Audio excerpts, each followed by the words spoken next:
Hello, Dr. V. Hello, Cynthia. How are you? I'm good. How are you? I'm fine. So I want to talk about something. Okay. I read a scientific paper. They talk about a syndrome called ASIA Yes. related to the polypropylene mesh. Yes. Can you explain what is this syndrome? Yes. So it's not just, it's all polypropylene mesh, hernia mesh, right? Slings, sacrocolpopexies. It also includes breast implant silicone. It's a term that was started by an Israeli doctor called Schoenfeld, and it stands for autoimmune inflammatory syndrome, okay, by adjuvants. So basically, it's a syndrome complex, symptom complex, okay, that includes myositis, muscle pain, joint pain, arthritis-like symptoms, brain fog, chronic fatigue, fibromyalgia. All those symptoms overlap with other diseases, but there seems to be a syndrome associated with hernia mesh, mesh for pelvic floor disorders, breast implants, some medicines, and even some immune boosters and vaccines. Okay, so how can the immune system react to mesh in a way that it affects the whole body? So mesh starts to degrade almost right away. So the body does not like polypropylene. Those that say it works good don't understand that it scars so much because the body dislikes it. It tries to isolate it, keeps it under check with chronic inflammation, and there are multiple pieces that fall off and degrade.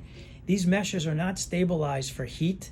You know, it's at room temperature, it goes into the body, it's hotter, so it starts to degrade. When you said degrade, it means that it can have piece disappear. I just want to be sure that the woman understand that degrade is not. So it does degrade chemically by oxidation. That's been proven by electron microscopy. Okay. Yes. But also the weave of these meshes makes little pieces fall close by, which is why you cannot do a partial because you don't eliminate these symptoms, which is why I've always advocated end-to-end with no electricity, because the electricity degrades it further and can leave little pieces in there that are now degrading more. What do you mean by electricity? So electricity generates cautery, heat, and look, polypropylene is plastic, right? I mean, it melts.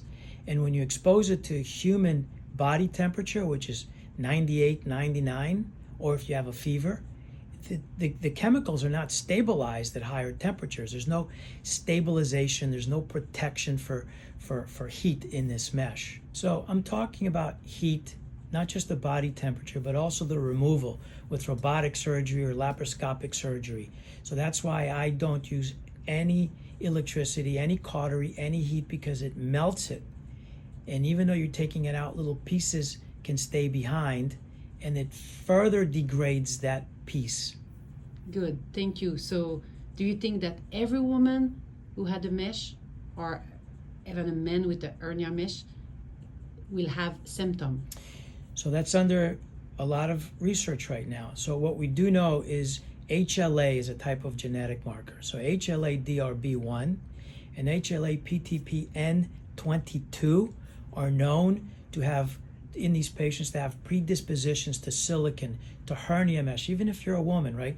A lot of women get umbilical hernias because of babies or laparoscopy. In men, they get inguinal hernias. In women, that get slings. In women, that get big pieces of mesh like promental fixations. So the more mesh, the more likelihood. I have seen some incredible resolution of these symptoms when you remove this mesh completely, end to end. It can't be a partial, because when you cut it in multiple pieces, it further exposes raw edges, and it has more surface area to create symptoms. Good, it's very, very interesting. I would like to talk again about that because I have so many questions from the woman. So yes, absolutely. Happy to give you more information. Thank you, doctor. You're very welcome.